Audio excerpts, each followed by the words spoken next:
Radio Publique Africaine.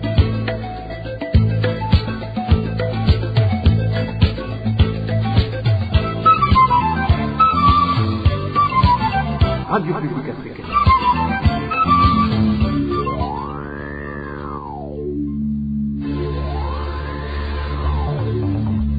C'est le moment de suivre le journal parlé en français. À la présentation, Onésime de Chimakité. Ravi de vous retrouver à ce rendez-vous d'information de ce samedi 18 février 2023, dont voici le sommaire. Un militaire a été tabassé par des Imbonerakure dans la soirée de ce vendredi au quartier Kajiji de la zone de Kanyosha, en mairie de Bujumbura. Au sommaire également, les parents des élèves de certains établissements scolaires en province de Makamba s'insurgent contre les contributions en argent dont ils sont forcés de donner par la direction de ces écoles. Au cours de cette édition, nous parlons aussi de l'Agence des Nations Unies pour les réfugiés, le HCR, qui fait face à un déficit de financement sans précédent pour continuer à protéger et à assister les personnes sous sa responsabilité au Burundi. Voilà pour le sommaire. Je vous le disais en titre, un militaire a été agressé par des Imbonerakure au quartier Kajiji de la zone de Kanyosha, en mairie de Bujumbura. Les témoins oculaires indiquent que ce militaire, en rentrant à son domicile dans la soirée de ce vendredi, a passé devant un bar dit le Triangle. C'est alors qu'il a été attaqué et tabassé par un groupe d'Imbonerakure qui faisait la garde de ce bar. Les détails avec Dani Claire et Yaskoum. C'était dans la nuit d'hier quand un militaire en tenue civile qui rentrait est passé au bar Le Triangle du quartier Kajiji quand un Imbonerakure du nom d'Emmanuel alias Moussani qui garde le bar en question a cherché la bagarre. Selon notre source, il a appelé les autres Imbonerakure qui étaient à côté de lui et ont commencé à tabasser le militaire. Un Imbonerakure prénommé Moussani, qui d'habitude assure la garde du bar avec ses amis, ont provoqué ce militaire et fini par le tabasser sérieusement. Et jusqu'au matin, ses habits montraient des traces de sang. Et il avait des blessures dans le visage. On lui a volé tout ce qu'il avait sur lui. Malgré cette maltraitance envers ce militaire jusqu'à ce qu'il soit blessé, notre source affirme que les bourreaux sont toujours en liberté. Aujourd'hui le matin, on a tenté une réconciliation pour que l'affaire ne traque à l'écart, et le militaire a fini par aller se faire soigner au moment où ceux qui l'ont tabassé est terrible. L'Imbonerakure Emmanuel, surnommé Moussani, qui gardait le bar Le Triangle, se trouvant au quartier Kajiji, est signalé dans d'autres exactions, mais à chaque fois ils sortent de l'affaire indemne. Les habitants de Kanyosha demandent que cet Imbonerakure soit puni selon la loi, car c'est devenu une habitude, et que les bars soient gardés par les sociétés de gardiennage connues. Merci à toi, Dani Claire. Il a trouvé 20 pages des droits de l'homme. Les 5 défenseurs des droits de l'homme emprisonnés à Bujumbura sont détenus illégalement, tenant compte des déclarations du président de la République, selon lesquelles personne ne devrait pas être gardé en détention préventive, si ce n'est pour présomption du crime d'assassinat. Propos de Marie-Louise Barichako, présidente du mouvement de femmes Inamahoro. Marie-Louise Barichako demande que la parole du chef de l'État burundais soit respectée car ses défenseurs n'ont aucun autre tort que celui de montrer au monde le mal dont souffre le Burundi. Les 5 défenseurs des droits de l'homme emprisonnés au Burundi depuis 4 jours seraient accusés d'atteinte à la sécurité intérieure de l'État, de rébellion et d'atteinte au bon fonctionnement de l'économie nationale. Dans les principes juridiquement acceptés par la loi burundaise, il est prévu que toute personne est présumée innocente jusqu'à ce que sa culpabilité soit établie au cours d'un processus public durant lequel toutes les garanties nécessaires à sa libre défense lui auront été assurées. Aujourd'hui, on arrête le présumé coupable sans même lui garantir son droit à la défense. Il faut que le Burundi redore son image et ramène à l'honneur la primauté du droit.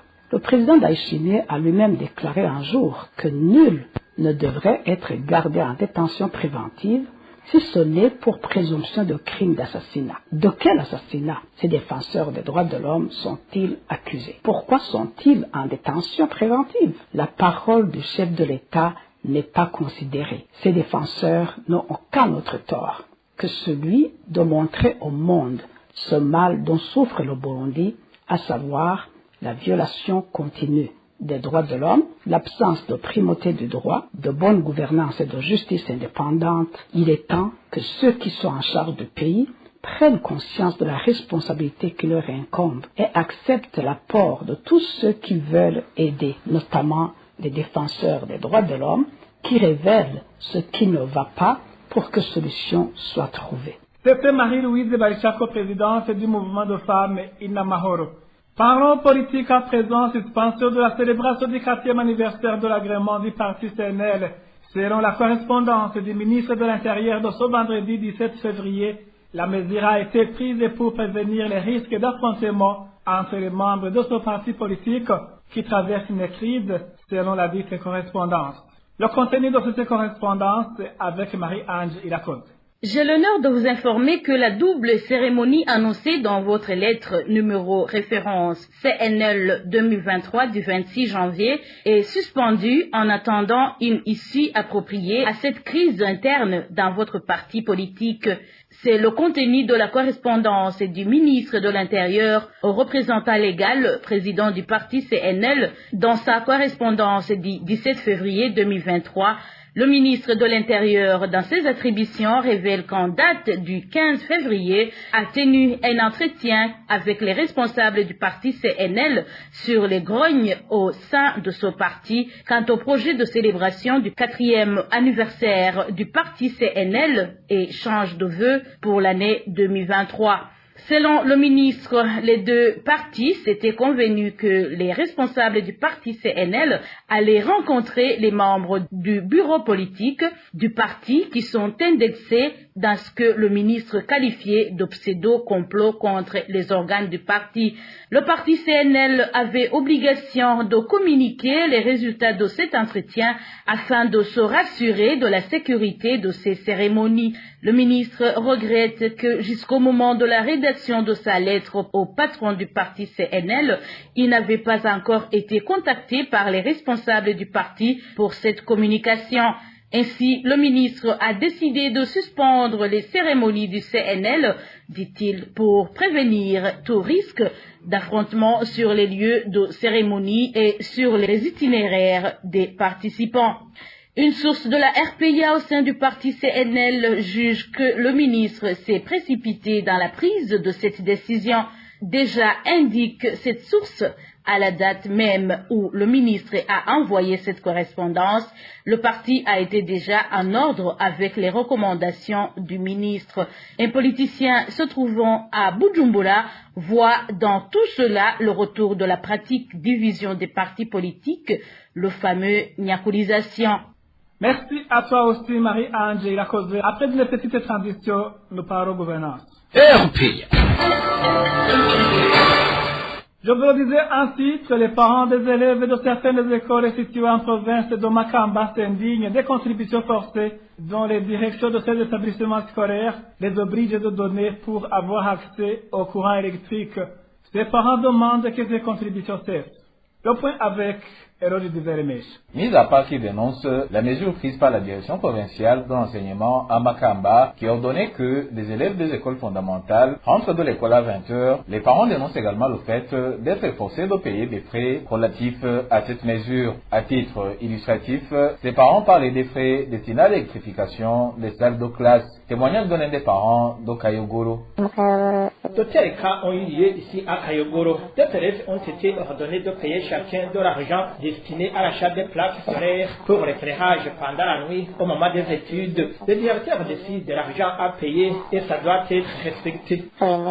Situation similaire en commune de Nyanzala pour les parents révèle aussi qu'ils sont obligés de payer des frais d'achat des compteurs électriques.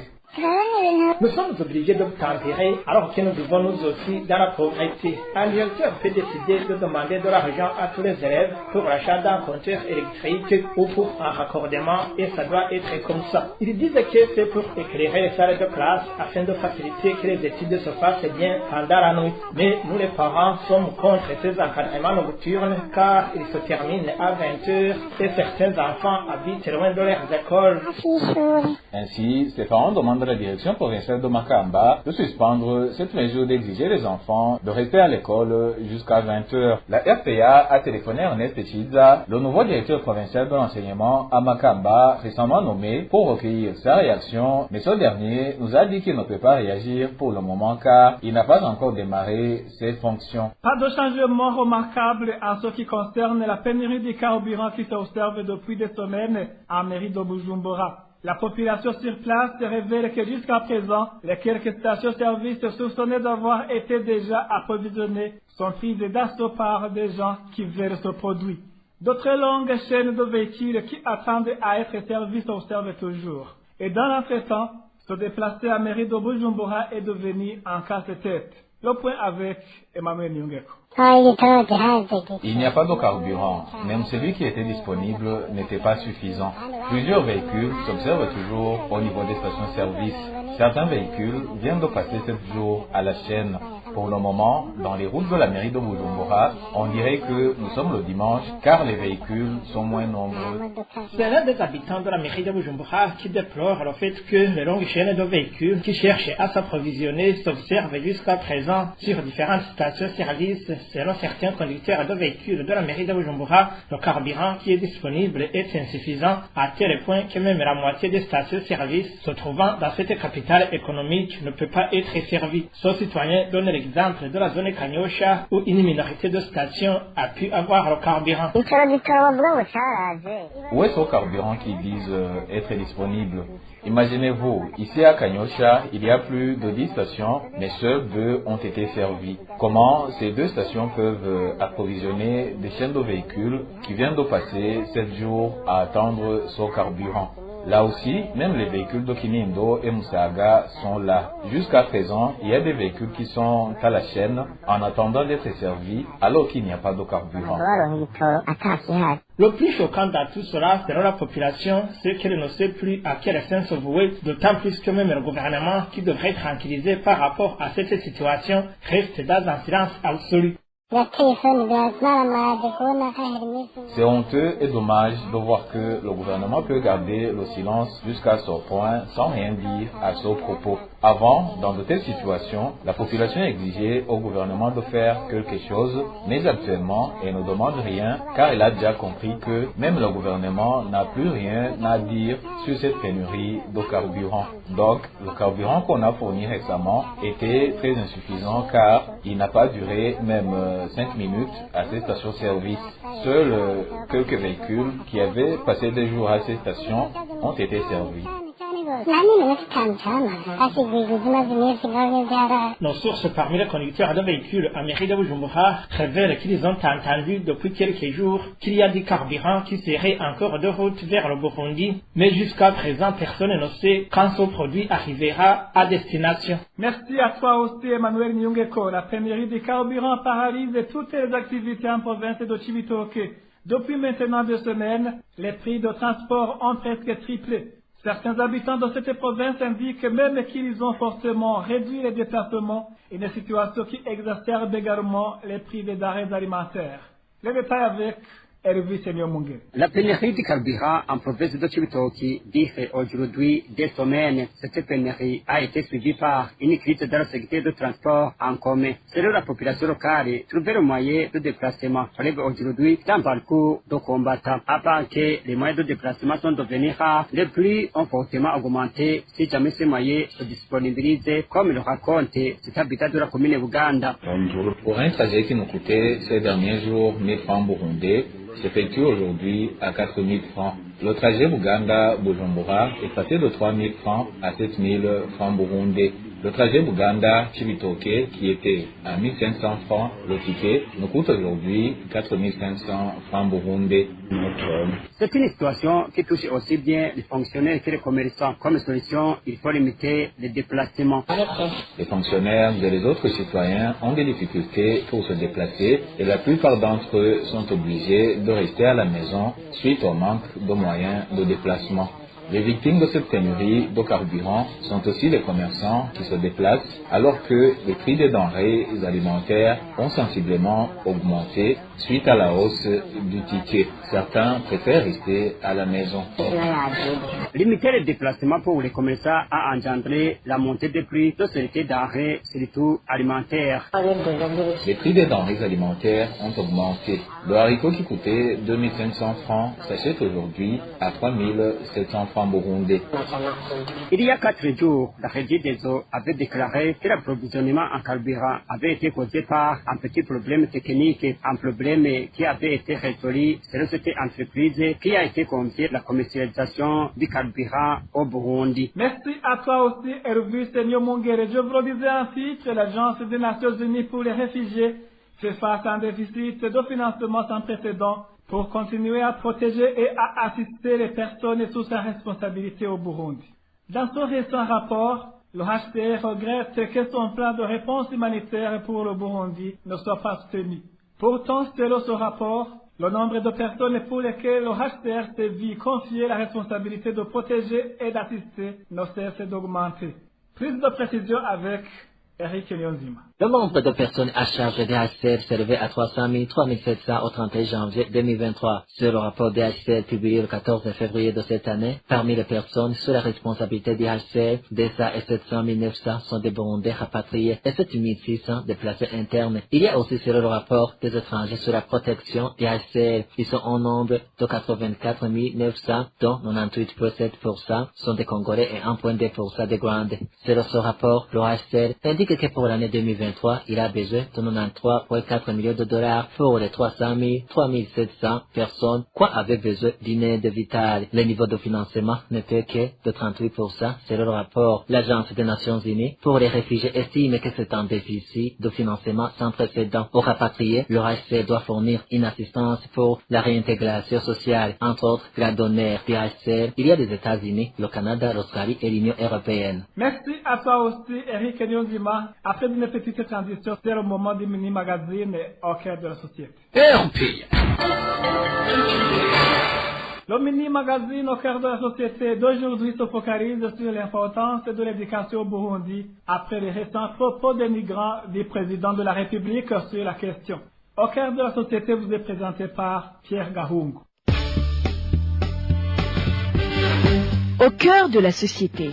Au cœur de la société est une émission de tous les samedis, préparée en synergie par les radios Inzamba, Agatekakawe, Radio RPA, Idjouya Nyagihugu, ainsi que la radio-télévision Renaissance.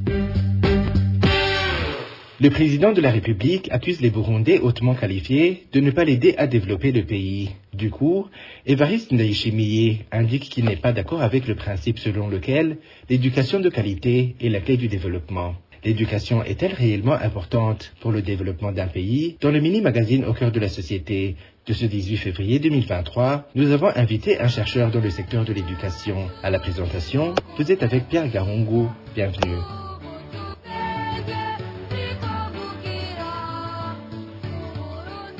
Lors d'une rencontre avec certains jeunes entrepreneurs organisée le 10 février, une journée qui a été baptisée Nilewuti Day, le président Évariste Ndayishimiye a indiqué qu'il n'y avait pas d'intérêt à faire des études. Souvent, je reçois des messages des gens qui me disent que l'éducation est le moteur du développement. Et moi, je me demande pourquoi les docteurs, ingénieurs et licenciés que je dispose ne contribuent à rien pour arriver à ce développement. Comment veulent chanter que l'éducation est le moteur du développement alors que je vois aucun apport des gens instruits? Si j'essaie d'analyser, on dirait que l'éducation est devenue un fardeau parce qu'aujourd'hui, les jeunes terminent les études avec des frustrations. Un jeune reçoit son diplôme aujourd'hui à 16 heures. Et si tu le croises demain, il te dira qu'il est chômeur et veut du travail. À la maison, ses parents attendent que c'est le gouvernement qui va l'embaucher. Ça donne l'impression que l'éducation est devenue comme un fardeau au moment où les personnes qui n'ont pas vu l'école sont à l'aise par rapport aux personnes instruites. Alors, tu préférerais mener une vie avec des frustrations ou vivre une vie sans stress.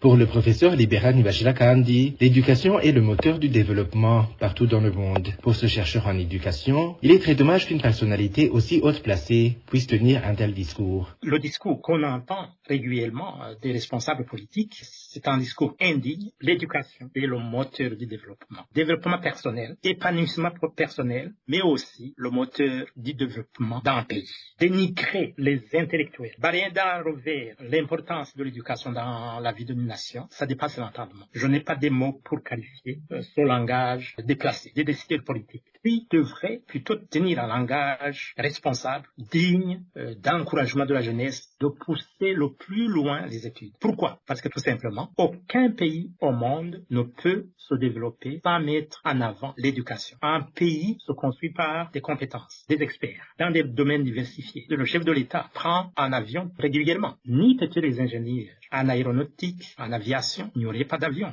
N'eût été les médecins, que serait le Burundi aujourd'hui? Le Burundi serait vidé suite aux maladies. Nous sommes en train de changer. Je suis en Belgique, mais on arrive à échanger. Parce que justement, les intellectuels ont mis au point des techniques de communication. Ce n'est pas un illettré qui a mis au point cette technologie. Et puis la société évolue, le monde évolue. Donc, l'avenir d'un pays passe par la qualité de l'enseignement. Libera Nibashira-Kandi demande aux parents et à la jeunesse de ne pas écouter ce genre de discours et plutôt continuer à pousser le plus loin possible leurs études et ainsi ils seront récompensés. Un conseil adressé plus particulièrement à la jeunesse et aux parents, chers parents, encouragez vos enfants à pousser les études le plus loin possible. C'est la seule voie. Dans un proche avenir, ils pourront s'épanouir. Dans un proche avenir, ils pourront être le pilier de la famille. Le Burundi de demain, c'est cette jeunesse burundaise qui, malheureusement aujourd'hui, écoute un discours, ne mérite pas une place dans le discours des responsables d'un pays. Je sais ce que c'est la valeur de l'école. Donc, chers jeunes Burundais, n'écoutez pas ce genre de discours. Plutôt, poussez plus loin vos études. Et vous serez récompensés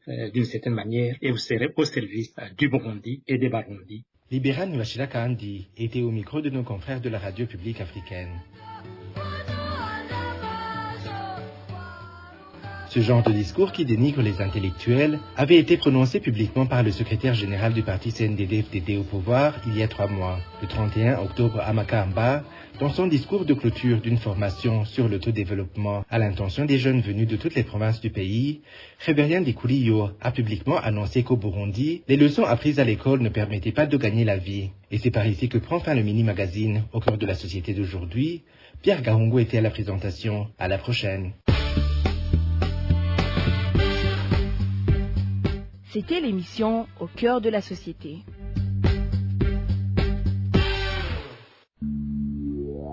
Merci à toi aussi, Pierre Gahungu. Merci, mesdames et messieurs, d'avoir prêté oreille attentive. Ainsi s'achève cette édition.